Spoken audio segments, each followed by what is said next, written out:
Hari ini saya akan menyampaikan firman Tuhan dengan tema merespon dengan benar. Merespon dengan benar. You know, nothing can push you down if you choose to get up. Nggak ada yang bisa membuat Anda jatuh ke bawah kalau Anda memilih untuk bangkit. Amen. Nothing can push you down if you choose to get up. Tidak ada yang bisa membuat kita lemah kalau kita memilih untuk kuat. Amsal 24 ayat 16. Kita baca sama-sama. Sebab 7 kali orang benar jatuh, namun ia bangun kembali. Tapi orang fasik akan roboh dalam bencana. Yang menentukan kita orang benar atau orang fasik adalah gini. Waktu kita ditempa oleh masalah, waktu kita punya pergumulan hidup, waktu derita menempa hidup kita, kita bangkit atau kita roboh. Katakan amin. Kalau Anda punya Tuhan dan hidupmu benar, Anda tahu bahwa Anda akan bangkit. Saya ingin share yang pertama, hidup kita tidak ditentukan oleh keadaan, tapi oleh firman Tuhan. Katakan amin. Matius 4 ayat 4, Yesus bilang gini, ada tertulis manusia hidup bukan dari roti saja, tetapi dari setiap firman yang keluar dari mulut Allah. Perhatikan kata-kata Yesus. Manusia hidup bukan dari roti saja, tetapi dari setiap firman yang keluar dari mulut Allah. Kere atau bokek gak menentukan hidup kita bahagia atau enggak. Amin. Hidup kita nggak dari roti aja, yang artinya kaya miskin itu bukan jaminan kita bisa bangkit dari kesusahan.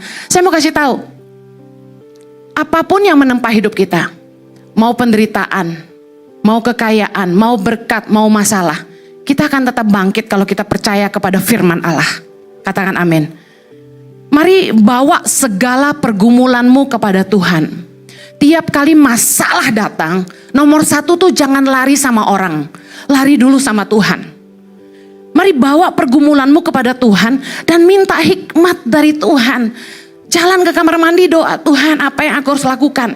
Lagi makan dalam hati, Tuhan tolong aku, apa yang aku harus lakukan? Kalau saya lagi banyak masalah, saya pusing.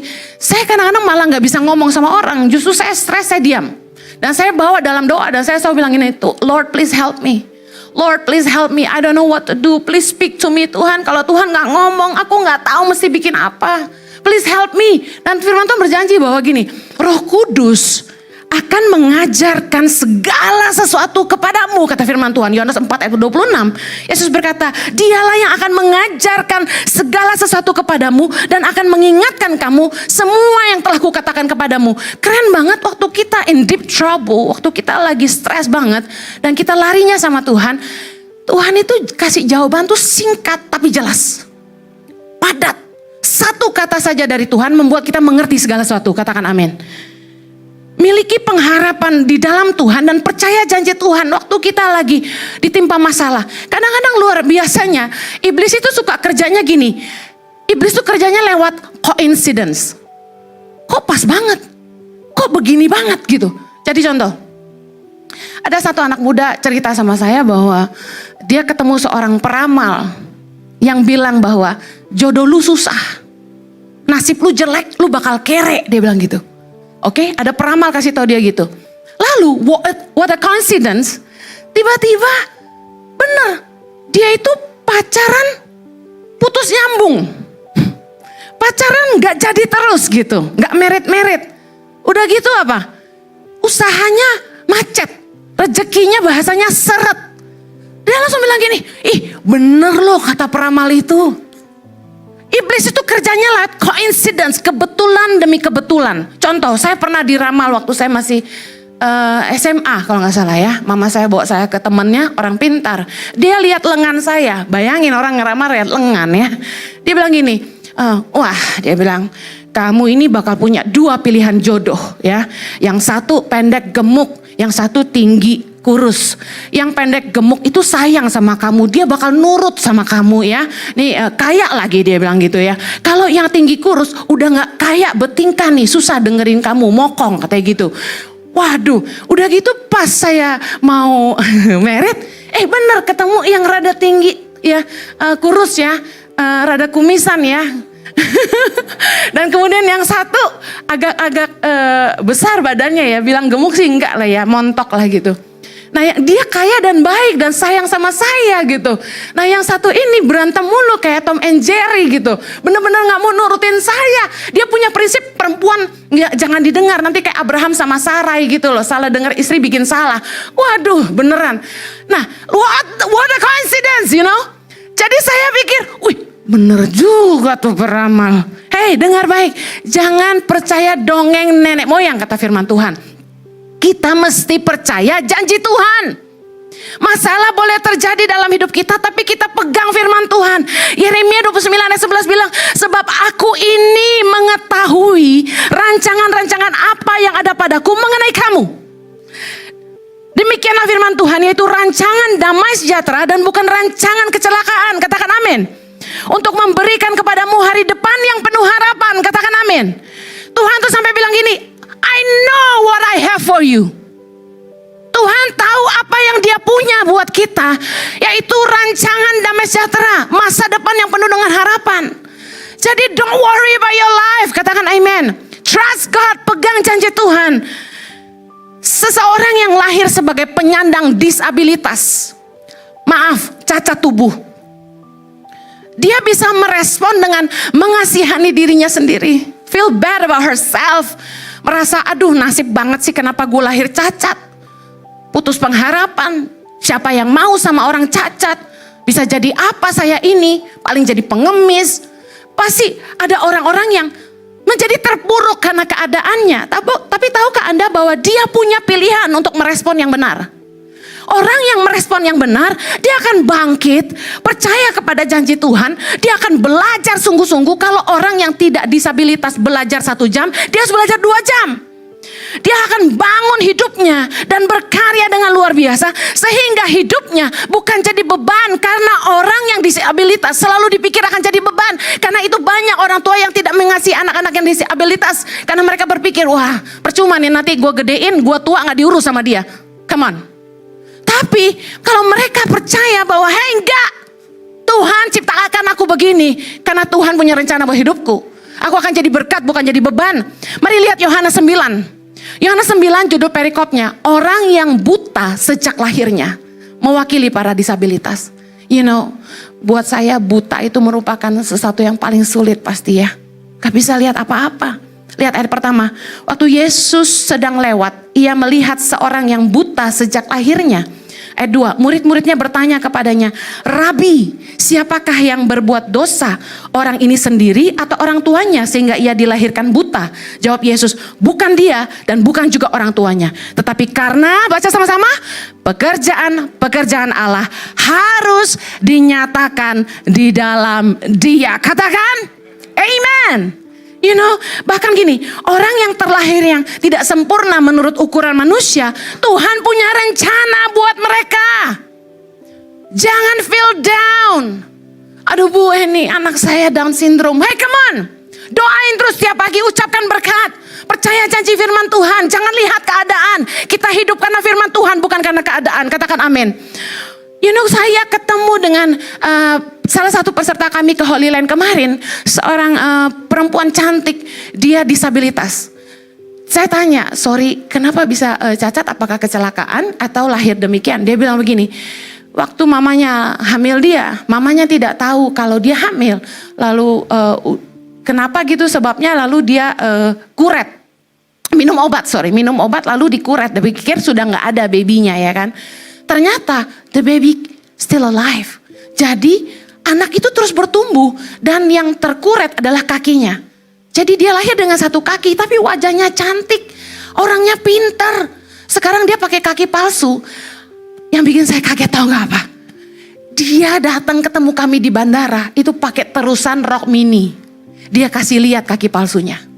Berapa banyak kita yang kalau punya cacat kita tebel-tebelin make up. Gambar-gambar hidung kayak saya gitu kan. Kita trying to cover up our weakness. Kita tutupin kelemahan dan kekurangan kita. Tapi anak perempuan ini, dia kasih lihat kami kaki palsunya dan I was like, wow. Tapi karena dia pede, kita jadi biasa, ngerti gak? Kita juga jadi cuek aja. Nah, waktu saya lihat dia gak model orang cacat yang Iya, mama saya kurang ajar. Mama saya gak sayang saya. Dia kuret saya. Dia gak kecewa tuh sama mamanya. Dia sayang sama mamanya. Dia bawa mamanya ke Israel. Oh sorry, dia yang bayarin ya. Tahu gak saudara? Dia tuh ngomong dengan confidence. Ya gini loh kak, ceritanya waktu itu tuh ya Bu Heni ya. Aku tuh ya harusnya dia udah gak ada. Mamaku tuh kuret aku. Dengan confident dia ceritanya. And you know what? Dia gak jadi beban, dia jadi berkat. Dia bangkit, dia sekolah sungguh-sungguh, papanya didik dia. Dengar orang tua yang punya anak yang maybe disability. Dia suruh anaknya belajar. Dia protes waktu kecil. Kenapa kakak cuma belajar 1 jam, dia disuruh belajar lebih banyak. Mamanya didik dia gini, karena kamu punya disabilitas, kamu harus mampu berdiri di atas kaki kamu sendiri. Kamu harus mandiri, kamu harus pintar. Papa mamanya didik dia, genjot dia. And what she has become now?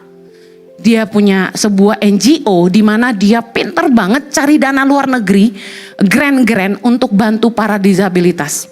Keren gak? Beri kemuliaan buat Tuhan kita. Haleluya! Dengar, kalaupun Anda atas seizin Tuhan punya penyakit dalam tubuhmu, Anda harus memiliki iman dan mengulang-ulang firman Tuhan dalam Yohanes 11 ayat 4. Yesus berkata begini, penyakit itu tidak akan membawa kematian, tetapi akan menyatakan kemuliaan Allah. Sebab oleh penyakit itu anak Allah akan dimuliakan. Katakan amin. Kalau Anda punya penyakit, jangan hidup dengan keadaan, hidup dengan firman Tuhan. Bangkit dan katakan, penyakit aku ini akan mendatangkan kemuliaan Tuhan, aku akan disembuhkan. Dan tiap hari Anda bangun, Anda harus berpikir, Tuhan terima kasih aku telah disembuhkan. Anda harus mengucapkan kata-kata iman dan percaya kepada janji Tuhan. Amen. Tahukah Anda bahwa dalam kelemahan kita, kuasa Tuhan menjadi sempurna. Waktu kita merasa kita nggak bisa apa-apa, kita nggak mampu, kita nggak punya kelebihan apa-apa, justru Tuhan akan pakai kita. Katakan amin. You know, 2 Korintus 12 ayat 9 dikatakan gini, Tuhan ngomong sama Rasul Paulus begini, cukuplah kasih karuniaku bagimu, sebab justru dalam kelemahanlah kuasaku menjadi sempurna. Keren gak? Tuhan bilang, justru dalam kelemahanlah kuasaku menjadi sempurna. Jadi kalau hari ini dalam hidupmu Anda punya kelemahan, ada di sini yang punya kelemahan, saya mau lihat tangannya. Ada yang punya kelemahan? Katakan begini, dalam kelemahanku kuasa Tuhan menjadi sempurna. Dalam kelemahanku, kuasa Tuhan menjadi sempurna. Dengar baik, Tuhan itu punya hobi memakai hidup orang-orang yang justru ngerasa bodoh, gak berharga, gak layak, gak bisa apa-apa, lemah, hina, which I did gitu. Tuhan tuh senang pakai orang-orang begitu. Saya pernah kesaksian tentang panggilan hidup saya, bagaimana Tuhan memanggil saya. Di titik itu saya merasa saya ini orang yang mediocre, gak bisa apa-apa. Apapun serba pas-pasan, nyanyi pas-pasan, masak pas-pasan, jahit gak bisa gitu kan ya, paling jahit kancing. Gua nih bisanya apa sih? Saya putus asa dengan diri saya sendiri, hidup hancur, ngerasa gak berharga, gak layak. Saya memandang rendah diri saya sendiri, merasa saya sangat sampah dan hina. Tapi justru Tuhan pakai dan jadi berharga. Tuhan tuh senang. 1 Korintus 1 ayat 27. Baca sama-sama. Tetapi apa yang bodoh bagi dunia dipilih Allah untuk memalukan orang-orang yang berhikmat. Dan apa yang lemah bagi dunia dipilih Allah untuk memalukan apa yang kuat. Ayat 28. Dan apa yang tidak terpandang dan yang hina bagi dunia dipilih Allah. Bahkan apa yang tidak berarti dipilih Allah untuk meniadakan apa yang berarti. Ayat 29. Supaya jangan ada seorang manusia pun yang memegahkan diri di hadapan Allah. Kita bisa karena kasih karunia. Katakan pada dirimu, aku bisa karena anugerah. Amen. Mari belajar merespon dengan benar. Saya mau ulangi tadi, hidup kita tidak ditentukan oleh keadaan, tapi ditentukan oleh firman Tuhan. Yang kedua, belajar merespon dengan benar.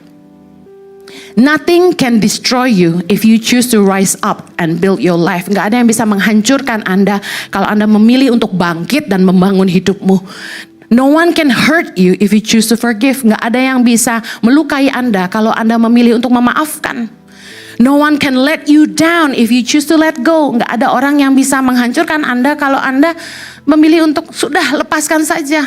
Ada orang yang patah hati, putus cinta, gak bisa move on. Anda biarkan diri Anda kecewa dan larut dalam kesedihan, penolakan, keputusasaan. Dan Anda mungkin memilih untuk bunuh diri. Saya dengar anak muda gitu, patah hati pengen bunuh diri. Come on, itu respon yang salah. Mari merespon dengan benar. Just move on and let go. Amen. Dunia gak selebar daun kelor. You'll get a better one. Katakan amen. Respon kita dalam menghadapi segala sesuatu yang terjadi dalam hidup kita yang menentukan kemenangan kita. I'm telling you. Bukan keadaan, tapi respon kita dalam menghadapi segala sesuatu dalam hidup kita yang menentukan kemenangan kita. Anda bisa memilih untuk bangkit atau terpuruk tergantung dari responmu, bukan keadaanmu. You can choose to rise up, get up, get up. Atau Anda memilih untuk just lay down there, feel pity for yourself. Dengar, reaksi-reaksi yang salah dalam masalah. Yang pertama, selalu berasumsi. Mengambil kesimpulan sendiri.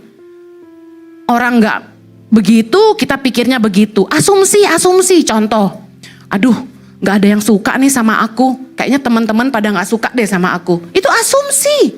Yang kedua, jangan-jangan kalau aku bilang sama atasanku, dia marah sama aku. Padahal belum tentu atasannya marah. Ini contoh sederhana aja. Yang kedua, respon yang salah adalah khawatir yang belum tentu terjadi. Banyak gak yang gitu? Aduh, kalau naik pesawat nanti pesawatnya jatuh, saya mati. Jadi gak pernah naik pesawat ke luar negeri. I met a lot of people with a lot of money, they never fly anywhere. Beneran, saya kaget. Kaya banget tapi gak pernah terbang kemana-mana. Waktu saya tanya kenapa? Saya takut naik pesawat, Bu Heni. Syailah, ke Amerika gak bisa naik mobil, Tante. Ada yang cerita sama saya kemarin yang peserta Holy Land. Seumur hidup dia hari ini umurnya 50-an kalau gak salah, hampir 60. Dia gak pernah naik kapal. Gak berani naik boat. Jadi dia gak pernah berada di atas laut. Waktu kami, kalau kita ke Holy Land, kita ke Danau Tiberias, kita pasti naik perahu, bener gak? Dia udah jalan nih, setengah perjalanan dia mau balik katanya. Dia takut karena seumur hidup gak pernah. Sedangkan ke Holy Land mau ke Danau Tiberias, udah separuh jalan, dia mau balik. Dia pikir udahlah biarin dia ikut supir aja deh, dia gak ikut kita gitu. You know what? Tuhan bicara sama dia, di telinganya keras-keras seperti suara Pak Jojo. Ternyata suara Tuhan itu bisa mirip dengan suara gembalamu atau mentormu. Karena tiap hari dia dengar Pak Jojo khotbah, suaranya jadi kayak suara Pak Jojo, dia kaget. Tuhan bilang apa sama dia ya waktu itu ya di kupingnya ya?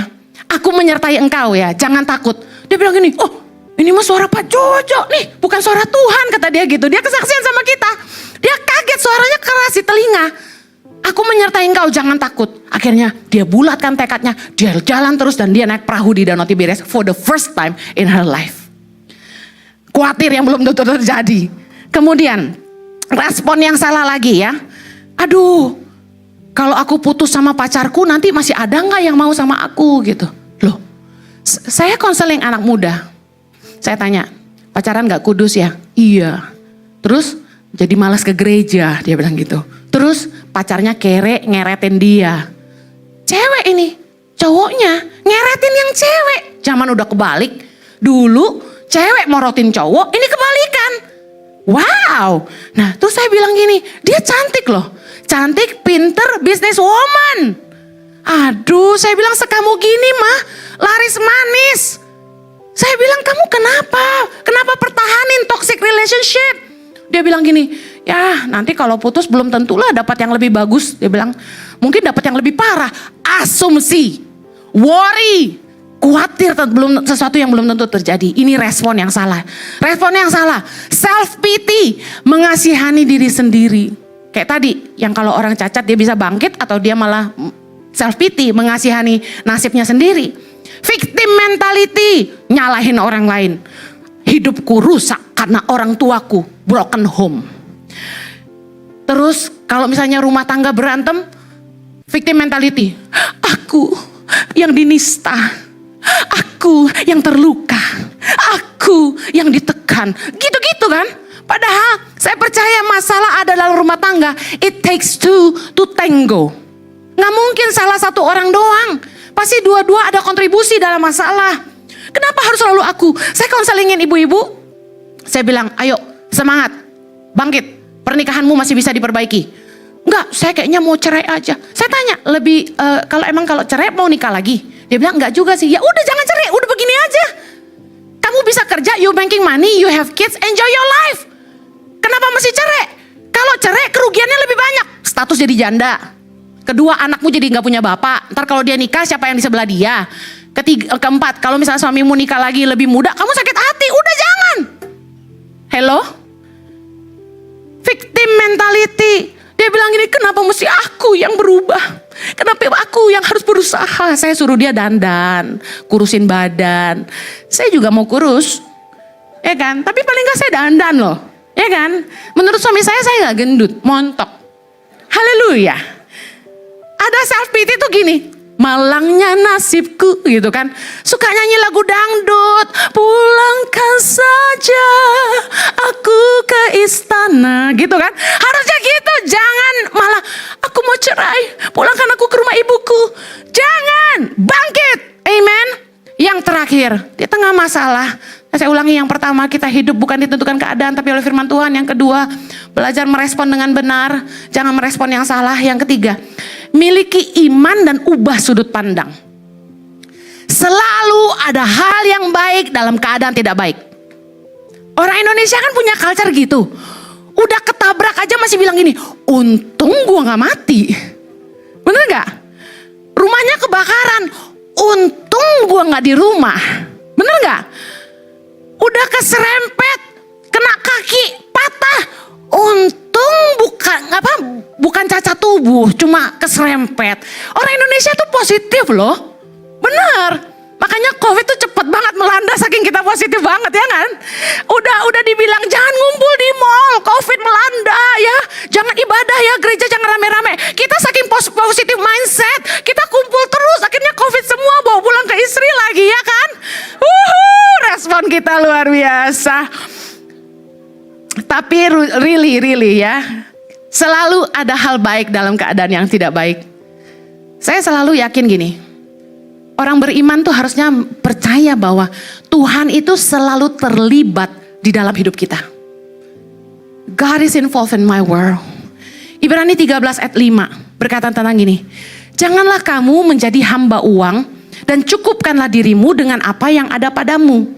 Karena Allah telah berfirman, aku sekali-kali tidak akan membiarkan engkau dan aku sekali-kali tidak akan meninggalkan engkau. Waktu kita ngalami kesusahan, bisnis sepi, ya, kerjaan macet, gaji pernah dipotong separuh masa COVID gitu ya. Pegang firman Tuhan. Jangan jadi hamba uang. Artinya seberapapun yang kita terima, belajar cukupkan diri dengan itu. Percayalah janji Tuhan, karena Allah telah berfirman, aku sekali-kali tidak akan membiarkan engkau. Aku sekali-kali tidak akan meninggalkan engkau. Katakan amin. Tempel itu gede-gede di rumah. Ubah sudut pandang. Parah nih bos gue. Gaji gue dipotong separuh, 50%. Kenapa gak ubah sudut pandangmu? Perusahaan juga lagi susah. Perusahaan itu gak declare bankrupt aja udah bagus.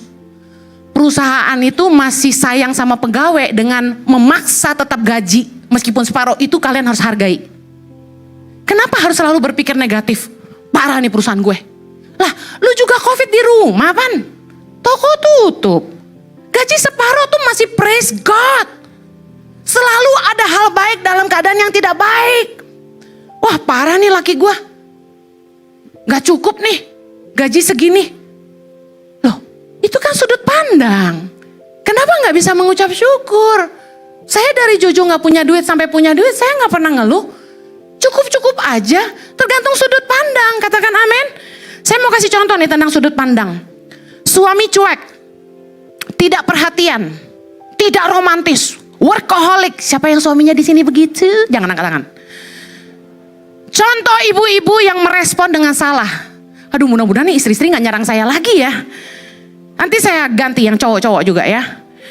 Contoh respon yang salah. Marah-marah.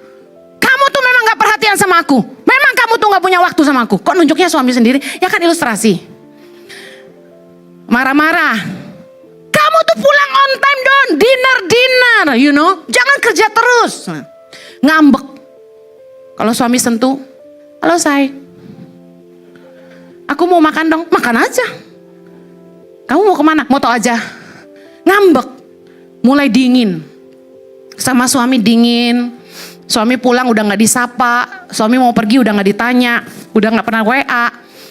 Terus biasa deh, cewek itu kan punya senjata apa? Kalau udah ngambek, jangan sentuh aku. Tidak mau melayani. Pisah ranjang, pisah kamar, udah makin parah. Lalu efek terburuk dari respon istri yang merasa suami kurang perhatian, kurang tati tayang, apa? Selingkuh. Nah, ayo mari merespon dengan benar. Saya tanya sama ibu yang konseling sama saya ini. Apakah suami Anda melakukan kewajibannya? Apa tuh contohnya? Dia bilang. Pertama, apakah suami menafkahi? Dia bilang, Oke, berarti sebagai suami dia menafkahi. Yang kedua, apakah suami Anda mengurus keluarga dengan baik? Gimana sama anak-anak? Oh ya, masih baik sih sama anak sih. Seminggu sekali masih pergi sama anak saya. Ya sport bareng, nganterin anak-anak saya basket misalnya gitu. Oh that's good. Oh ya, bahkan suami saya tuh sebenarnya orangnya meskipun gak perhatian, dia tuh suka bersih-bersih rumah gitu loh Kak Heni. Oh oke. Terus apakah suami Anda setia sama Anda? Apakah punya selingkuhan yang dibawa ke rumah? Enggak sih. Ya oke. Berarti suami melakukan kewajibannya. Betul gak? Tapi kenapa masih komplain? Abis aku ulang tahun gak dikasih kado, Valentine gak dikasih bunga, gak pernah dinner berdua, gak pernah diajak ke hotel berduaan, holiday selalu berlima. Gimana ya kayak ini? Aku lihat laki-laki lain gandeng istrinya, suami aku dingin, dia di jalan di depan, aku jalan di belakang, aku gak digandeng. Aku suka kayak Bu Heni gini-gini. Iya, kalau suami sudah melakukan kewajibannya, yuk rubah sudut pandang yuk. Istri tuh fokus sama kelebihannya.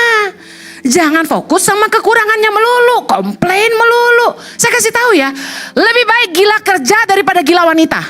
Aduh, saya sih bersyukur ya Jojo tuh fokusnya kerja. Fokus kerjalah kamu. Karena semakin kamu fokus kerja, kamu tidak punya waktu untuk wanita. Haleluya. Gak apa-apa saya ulang tahun gak dikasih kado, saya Valentine kemarin gak dikasih bunga, gak apa-apa.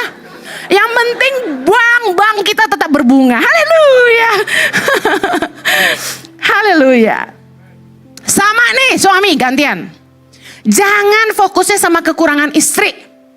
Bu Heni, istri saya itu malas melayani saya. Ngerti dong? Melayani apa nih Bu Heni? Diranjang. Malas dia. Aduh, padahal waktu pacaran hot tau Bu, kita gak jaga kekudusan. Tapi udah nikah Bu, malas banget dia bilang gitu. Terus istri saya tuh kalau udah di rumah gak dandan, pakai daster. Oke, terus istrinya gak perawatan Bu Heni. Oh ya, saya pengen gitu loh istri saya tuh kayak Bu Heni dia bilang gitu. Bisa dandan gitu ya. Ya oke. Terus saya langsung bilang gini, Pak, rumput tetangga memang lebih hijau, tapi maintenance-nya lebih mahal. Makasih. Kalau Anda pengen istri Anda cepat langsing, ya ini sekalian tips. Kalau pengen istrinya cepat langsing, harus body slimming. Cepet kan ya, mau cepet, body slimming. Itu di wrapping katanya terus digosok-gosok pakai mesin panas. Lengan kegedean, gosok. Dagu kegedean, dilancipin ke Korea operasi. Asal lu ada duitnya, semua ada barangnya. Ada uang, ada barang. Jangan komplain. Tuh istri orang rambutnya bisa keren tuh, keluntung-keluntung. Itu ke salon mulu. Lu mau gak bayarin salon mulu? Suami saya gak suka istri rambut berantakan. Satu-satunya yang dia pernah komplain kepada saya adalah dia gak suka rambut saya berantakan. Harus rapi. Saya ngeblok tiap hari tau gak? Karena saya kan keramas tiap hari. Saya ngeblok tiap hari. Sampai peserta Holy Land bilang gini, ih kok Cie ini rambutnya rapi terus sih? Saya bilang itulah penderitaan dan salib saya ya. Dalam pernikahan harus ada bayar harganya. Amin. Ya udahlah, dia nggak nuntut gue kurus cuma rambut lurus. Oke lah. Amin. Kalau kurus susah, makannya doyan. Olahraga males. Lah kalau rambut lurus tinggal catok aja bos. Amin. Udah jangan suka bandingin istrimu dengan istri orang lain. Lihat kelebihan pasangan. Istrimu setia, istrimu lemah lembut, ngurus anak dengan baik. Bukan orang yang suka pergi-pergi ninggalin rumah tangga gak ngurus. Udahlah, ucap syukur aja. Memang dia tidak cantik jelita, tapi dia kan dia baik hati gitu loh. Karena lebih mendingan merit sama orang yang hatinya baik, inner beauty-nya luar biasa, daripada yang luarnya cantik tapi kayak genderuwo. Tiap hari lu diporotin, diomelin, emang enak. Saya pernah ngomong sama suami saya gitu ya, waktu saya lagi marah-marah. Ini merubah sudut pandang ya. Suami saya tuh kalau saya belanja, dia selalu tanya berapa. Dia bilang kan gak apa-apa, kan cuma nanya doang. Tapi buat saya tuh mengganggu banget kata itu. Saya tuh gak suka ditanya berapa. Karena gini, Anda percaya ya, saya tuh bukan tipe cewek yang sosialita yang suka belanja mahal-mahal. Ngerti gak sih? Murah gue tuh, beneran deh. Bukan murahan tapi murah ya. Nah, jadi saya tuh kayak kesel gitu loh kalau ditanya berapa. Karena saya bilang ini kan saya juga kerja. Masa saya gak boleh nikmatin hidup saya? Dia bilang saya boleh, saya gak pelit sama kamu. Kamu mau beli apapun boleh, bener. Cuma kayak pengen tahu aja. Kenapa sih pengen tahu gitu, kesel gitu kan. Nah, tapi saya bilang gini sama suami saya. Bukannya aku tuh kayak pengen kamu nikah sama perempuan lain. Tapi yang aku tahu ya teman-teman aku ya. Itu mahal banget. Minta berlian melulu. Lalu hoki punya mertua jualan berlian. Anaknya dapat terus. Lu gak pernah ngasih ya kan? Terus gak perlu ke salon karena istrinya bisa ngeblow sendiri, ya kan? Terus jarang perawatan, ya kan? Jadi saya bilang make up saya murah. Kamu lihat deh brand-brand yang saya pakai ada di Watson semua kasarnya. Udah jangan ngomel, jangan suka nanya berapa. Intinya suami-suami itu rubah sudut pandang gitu loh. Bersyukur sama istrimu. Kalau istri orang lain 50 juta gak cukup sayang. Saya sih senang-senang aja deh kalau dikasih 50 juta sebulan buat jajan ya kan. Tapi suami saya baik. Suami saya tuh saya mau apa aja nggak pernah dia tolak. Dia beliin apapun yang saya mau. Cuma saya nggak pernah minta gitu. Nah karena saya nggak pernah minta, saya protes waktu saya beli ditanya berapa. Ini bukan buka aib keluarga, tapi saya pengen coba lihat sudut pandang yang berbeda gitu loh. Jangan ngeluh terus tentang pasanganmu. Puji Tuhan sih Jojo gak pernah mengeluh ya tentang saya. Bener gak sayang? Agak dipaksakan gak sih? Tapi come on. Keluarga orang lain. Saya tutup dengan ini. Saya lihat rumah tangga dengan masalah yang sama. Kok ngejalaninnya bisa beda ya? Yang satu bahagia, yang satu enggak. Masalahnya di sini, sudut pandang. Selalu fokusnya sama masalah. Selalu fokusnya sama kekurangan. Sementara yang ini sebenarnya masalahnya tetap ada lah, suaminya kan gak ganti ya kan. Tapi dia makin ngerti suaminya. Dia makin ngerti istrinya. Dia bisa terima kekurangannya. Dia bisa menghargai perbedaannya. Sementara yang di sini gak bisa nerima, gak mau ngerti, nuntut pasangan berubah terus. Lah kita kan gak bisa ngerubah orang. Betul gak? Cuma Tuhan yang bisa ngerubah mereka. Kita kalau respon yang salah tuh gini, selalu fokus masalah, kekurangan, komplain, bandingin sama orang lain. Gak akan ada bahagianya. Kalau kita bisa ngelihat masalah dari sudut pandang yang berbeda, sebenarnya banyak kebaikan Tuhan buat kita. Amin. Saya mau akhiri lagi. Orang yang punya keuangan yang minus, hutang menumpuk, pasti menderita. Nah respon yang salah adalah gini, hutang sana sini buat nutupin hutang yang ada. Gali lubang tutup lubang istilahnya. Tipu sana sini bikin drama cerita-cerita biar bisa ngutang. Tarik pinjol. Saya udah khotbah tentang jerat pinjol. Ini respon yang salah. Anda gak keluar dari masalah, Anda makin nambah masalah. Nah respon yang benar secara cepat nomor 1, jual aset yang bisa nutupin utang.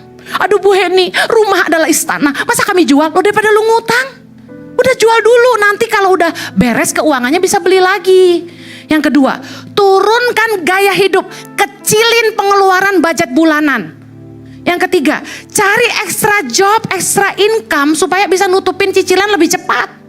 Yang keempat, berhenti berhutang, gunting kartu kredit card, delete aplikasi pinjol.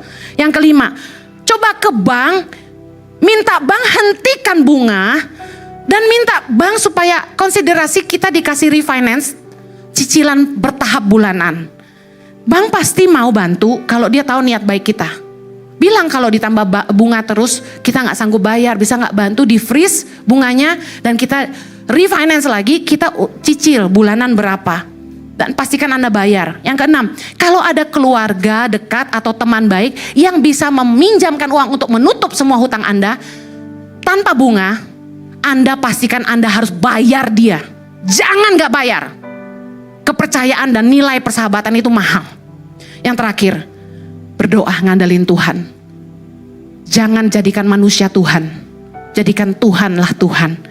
Minta Tuhan memberkati pekerjaan kita. Ada berkat yang Tuhan bisa kirim dari utara, selatan, timur, dan barat buat kita. Minta hikmat sama Tuhan. Gimana kita ngelola keuangan dengan lebih bijaksana. Supaya kita gak ngulangi kesalahan yang sama. Yang diberkati katakan amin. Mari kita berdoa. Tuhan tolong kami. Supaya kami bisa merespon dengan benar. Supaya kami bisa lihat masalah dari sudut pandang yang berbeda. Kami percaya bahwa ada kebaikan Tuhan dalam setiap hal-hal yang tidak baik yang kami hadapi dalam hidup kami. Seperti Yusuf yang berkata bahwa memang saudara-saudaranya mereka-rekakan yang jahat. Tapi Tuhan mereka-rekakannya untuk kebaikan dalam hidupnya. Kami percaya Tuhan terlibat dalam hidup kami. Bahwa Allah turut bekerja dalam segala sesuatu untuk mendatangkan kebaikan bagi orang yang mengasihi Dia.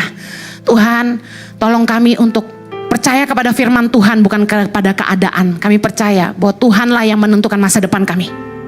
Hidup kami ada dalam tangan Tuhan. Kami percaya dalam kelemahan kami kuasa Tuhan menjadi sempurna. Terima kasih Tuhan. Di dalam nama Yesus berkati umat-Mu, jadikan mereka lebih dari pemenang dengan merespon yang benar. Di dalam nama Yesus yang diberkati Tuhan, sama-sama katakan, Amen. Have a blessed Sunday. I love you.